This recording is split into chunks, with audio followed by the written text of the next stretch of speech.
Hey everybody, well welcome back. It's our day together. That's right. Nothing like a little coffee on a gray day. That's right, the clouds are over here and we got a kind of low cloud level and it's very mild and very temperate and very nice. Very nice. It's a great Thursday.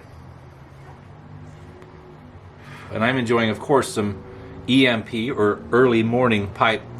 It's a Heritage Dunhill blend, now carried by Peterson. Yeah, just for, there you go, that stuff. Anyway, I'm enjoying it in a pipe I don't really use that often, which is my BUHL, which is made by Comoy. It's a second, as they call them. But I love the streamlined Art Deco little motif there on the shank, on the stem. This is the shank, that's the stem. Anyways, yeah, it's a great piece. Some friends up north bought this pipe for me a long time ago. I think it was 2015 actually. It was in Niles Canyon, and a friend of mine surprised me by buying this because they knew I was looking at it, and it wasn't overly expensive. It was just a nice, kind gesture, and I really appreciate it, and I still enjoy it to this day.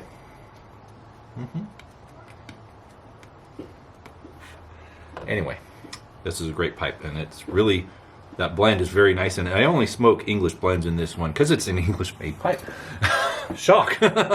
Anyways, got some nice black coffee, 8 o'clock coffee, the old AMP house brand, 8 o'clock. This time I tried the original roast, and it's nice, but I will be going back to the Colombian. The 100% Colombian is, I mean, it's just the best. It really is. But fresh ground beans, percolated or boiled, cowboy style, you have a very good cup of coffee. And I've changed a lot of opinions about percolated or cowboy coffee, just with good fresh beans and fresh water. Yeah, people don't know what they're missing until they try it. I have friends that only have coffee with cream and sugar, and when they try my coffee, they don't need cream and sugar with my coffee. Anyways, stop bragging about your coffee skills, Rob. Everyone already kind of knows. Anyways, what's going on? Well, as you can see, we have the 275 up. Yeah. I think it's ready to light. I know it's ready to light. So I last left off with this thing being unboxed, and I did a mild cleanup. Yeah. I did a very mild cleanup. You can see it's kind of pitted, but it's not bad. It really isn't that bad. But this thing is gorgeous. It really is. In all fairness, it's a gorgeous lantern. The globe? No, it's not ruby. It's my dark, deep amber, my root beer globe. Yes, I borrowed it from my Winfield, which I still love, of course, my Winfield Cyclone Cold Blast. But anyways, I decided this one needed to borrow it for a little bit, and let me tell you, friends, yeah, really no contest. So, let's light it. You're going to see it here. I will be lighting it for you guys. I'll confess, I've been burning it between the time I fixed it, cleaned it up a little bit, and when I put that globe in, been enjoying it quite a bit. Some of you saw pictures of it already on the Tubular Lantern group, so you know that it burns. But I'll burn it for you guys because we have something to unbox, and this will be our companion light here today. So anyway, let's light it.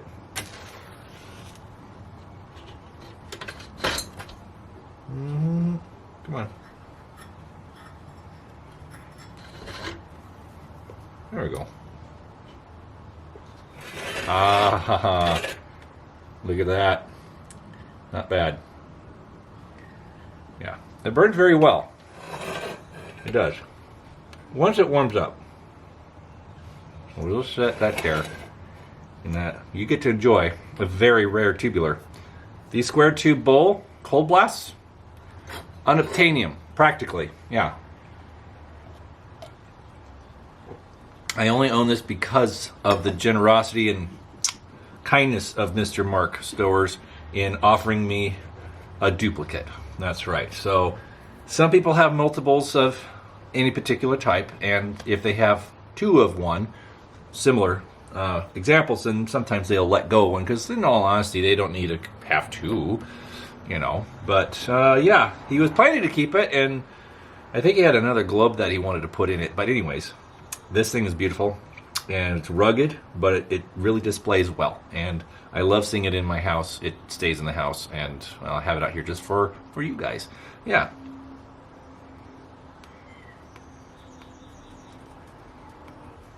Some of my most favorite examples of most lanterns that I have are, of course, in the house. I'm one of those crazy guys. I do burn these things in the house, but I always have ventilation, so, you know, I don't suffocate. That's really nice. Anyway, we'll put this down for a second, and we can unbox. Come back to that. Let's see here. Get my unboxing tools. Blade and the box. There's the box. Yes. So, been a bad boy. But hey, you know what? When you have the opportunity to get something for a fair price, you can swing it. I say go for it. You only live once. As long as you're not putting other financial responsibilities ahead of yourself, then why not? You might as well treat yourself, because life is short. We're never promised tomorrow. Yeah. Oh, my favorite. We have foam peanuts. Foam peanuts, foam peanuts. Sorry. You know the old song, Salt Peanuts? Yeah. Not my favorite song, but it's fun once in a while. Let's see if we can get this thing out without making a big fat mess here. Let's see here. No. I'll try this. Actually, let's see. I have a towel. I'm going to lay this down on the ground and pour the peanuts on it so I can pick it up on the corners and carry it out to the trash. Yes. Yes. I'm a much bigger fan of rumpled newspapers. A lot less messy. Yeah. But foam peanuts do a good job. Try to stay in the frame a little bit. Anyway. There we go. Okay, that's a good idea. All right. Now, here we go. Now, let's see here. Okay. Well, I know this is the globe. That's, I think that's the globe. Yeah, that's the globe. Now, it came with a globe that's not proper or correct for this lantern. It's just the globe that came in it when the person I bought it from sold it to me. So he didn't put in a correct number O style globe, but it is a Dietz fit-all or fits-all. I think it's a fits-all.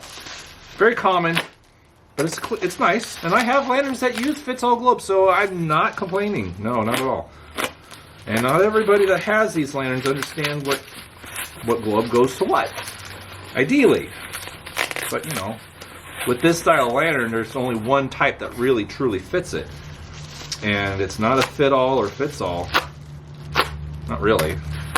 Maybe the later examples of this model will accommodate a globe like that, because that's what they offered later on. But this specific example is early, and it really likes the earlier Dietz number O. Why am I going through all this trouble just in wrapping a globe that I'm not going to use? But anyways, it's all part of the process, friends. Grab yourself some coffee and enjoy the ride. That's what I say. You know, I've been told by other content providers, as they like to be called, that long videos, are not popular because people have the attention span of a goldfish, apparently. You guys are not that way. I know that. You guys are not that way. Well, maybe some of you are. I know I get a lot more views on my little 30-second reels that I post sometimes. Ooh, this is a nice one. Ooh, patented December 4 of 23. That's an earlier fits-all.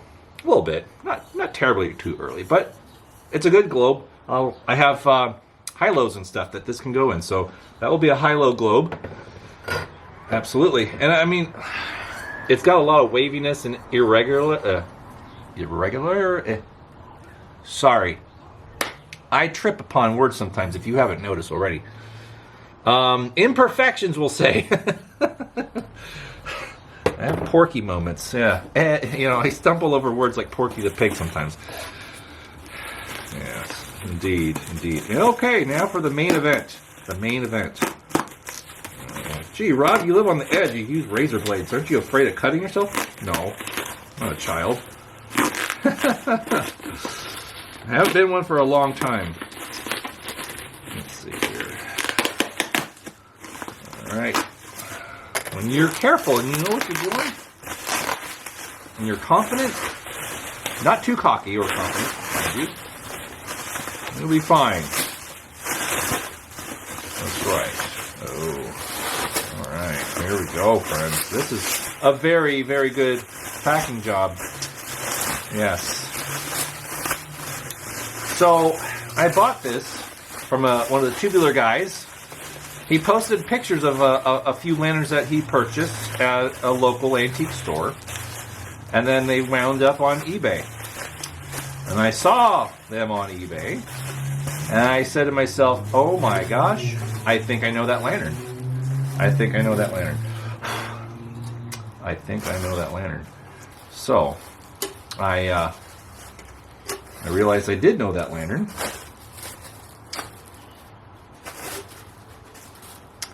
And I decided I needed that lantern. Go. Well, I will be saving a lot of this packing and stuff. You know, one of the all this trash.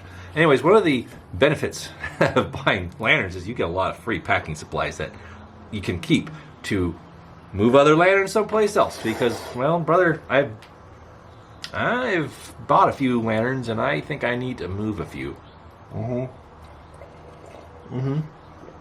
Pay for the ones that I've recently bought, because that's what I do. One comes in, one goes out. It's only fair. But I'm getting to a point where I'm running out of ones that I want to get rid of, and that's a problem. But it's okay. Stop talking, Rob, and get on with it. All right. Now I have one of these. This is not a replacement, but definitely something that will be enjoyed. It's a Dietz. Okay. Check it out. That's right. It's a Dietz OK, and this one has the bottom stamp. Now, the other one I have as well has a bottom stamp, but this one's the earlier bottom stamp. And I'll tell you why. How you know. Okay. Ooh, this does adjust very smoothly. Sorry, my neighbor's kid is outside having a fun time.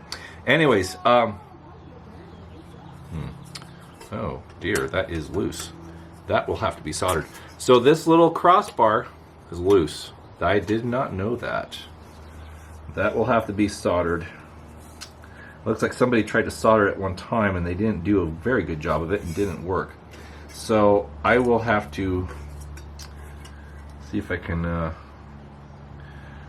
use a torch, like a cigar lighter or whatever, and just kind of melt the solder a little bit, and then see if that can I can use a little screwdriver and get it to hold. But that's not the end of the world.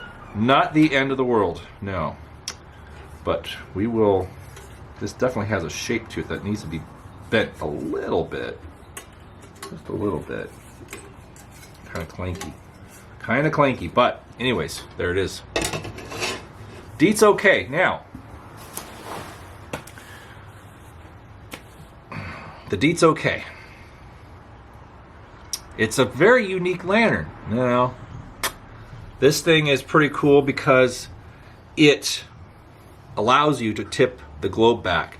Now, most tubular lanterns of this era, which is the 1890s, you had a little ring. Let's see, we got plenty of examples like that laying around. Well, shoot. Well, right here. It's not 90s, but same thing. Our little mascot here. So most have a little retainer ring that you lift up and you pull the globe out, right? And then you use a side lift or a top lift designed to expose the wick and light it. Well, this one you just tip back. So you unclip this little clip and tip it back. and then you can access your burner, your wick. You can trim it, you can light it, do whatever you need to do that. All right. So yeah, but then it just snaps right back down, just like that. Pretty cool. Now, since we have the improper globe, let's see if we can find ourselves a number O style globe that will fit it properly. All right. What's in this box? No. Not the proper globe in there. You know what? What is this? What is this?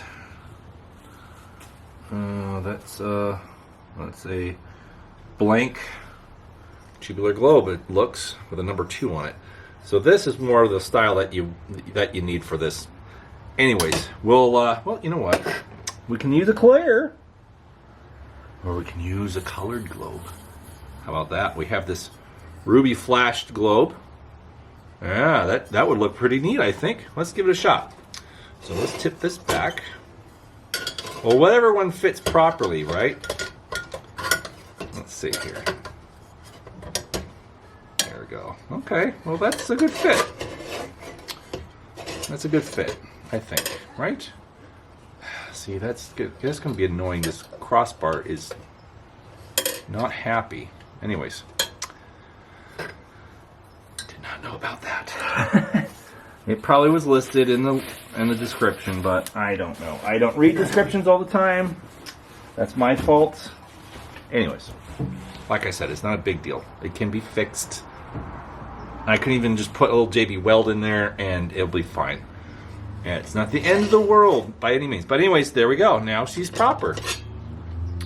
Now she's proper. These guards will need to be bent just a little bit. They're kind of a little janky looking. But in all fairness, it's a very nice survivor. It is. Now I will have to align this with there. Because this center excuse me. This center guard or wire needs to be aligned with this little notch.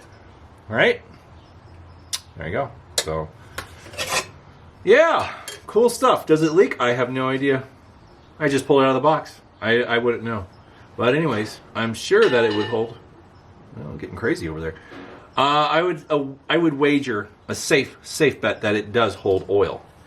But we're not going to light it today. No, I've done that before, and we've had success, and you've enjoyed those videos. But we're going to wait.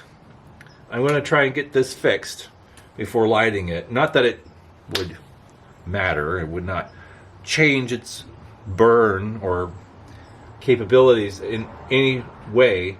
But we do want things to be right before we light. Okay? At least I do. Even though it would burn and probably be enjoyed just as it is. But the Dietz okay. It's a fun lantern. It's not too common. They do turn up ever so often. But the Dietz okay came out right around 1890.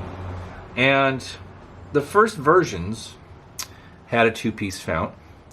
Well, this is a 2-piece fountain in all fairness, but what I mean is the skirt and bottom plate were 1 piece, and then they were soldered onto the wall of the fountain. You've seen some of those examples. I'm trying to think. Do I have one that early?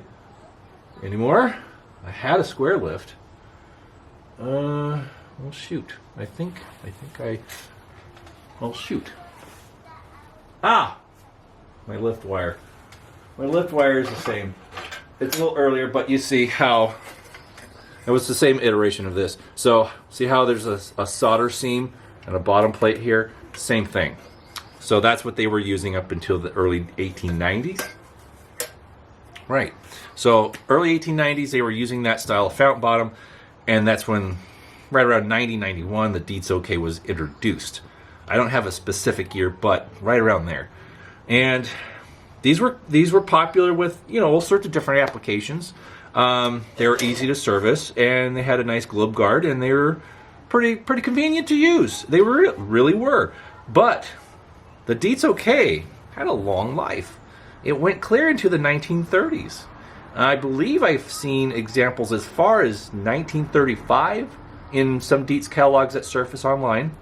And of course, it had pretty much a Victor frame with the reinforced air tubes, you know, like later Victors or Acme Inspectors had, that retained the square tubes, because most lanterns that Dietz offered into the 1920s, 30s didn't have square tubes.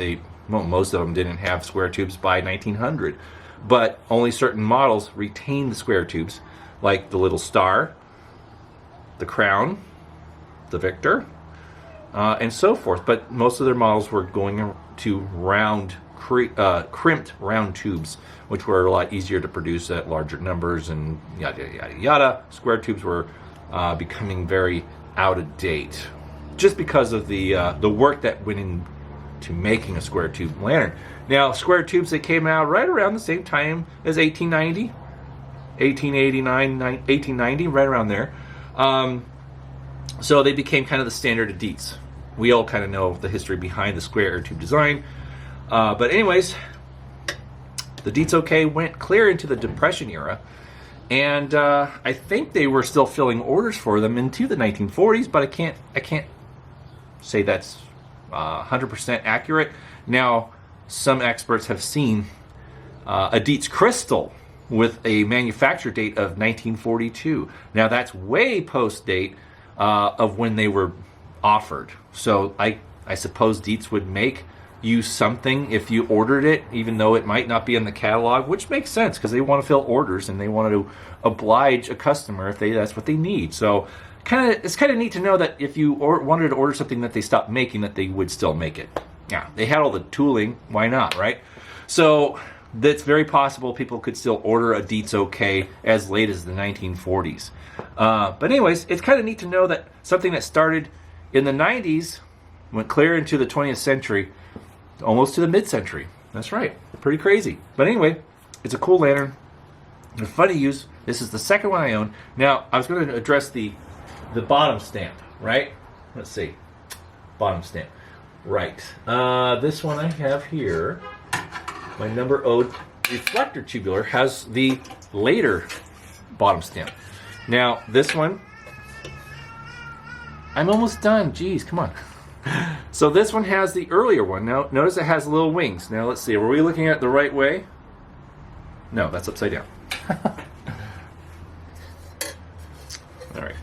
So it says right there. Can you read it? It says ask for. So these little wings on either side, this is the early version of the bottom stamp for Dietz. Now, it says standard lamps and lanterns, asks for Dietz, and it's the circle cross logo. I like that logo. I'm kind of a sucker for a circle cross logo. Anyway, here's the later one. That post-dated it just by maybe a year or two, but that's it. Yeah, is that correct? Oh, there. Maybe that's they just slapped them on the bottom, so they're not always correct. But anyways, that's that. So they filled it out to the inside of the larger ring center of the fount. So I like this style personally. It's my favorite. I think it looks really nice. It does. It's pretty cool. You know, a lot of collectors kind of gravitate towards bottom stamped founts of the 90s just because they are interesting and it's a cool way of branding a lantern. The only two companies that did that, Dietz and Steam Gauge and Lantern Company. So yeah, briefly though, to my understanding from what I've been able to gather between the other collectors and experts that I've talked to, like the Kirkmans and John Morris, is that the bottom stamping was very brief. Well, maybe 2 years at 2 years or 3 years at most. So between, I'd say 1893 to 95, right in that window is when they did that. Why they stopped? Well, why they stopped? Because apparently, if someone left a lantern hanging somewhere outside, or something, and they left oil, or they emptied the fount, but it would collect condensation inside, moisture, then it would settle into the lower points of the bottom and collect and water and rust out those spots. And I have seen these with some rust holes.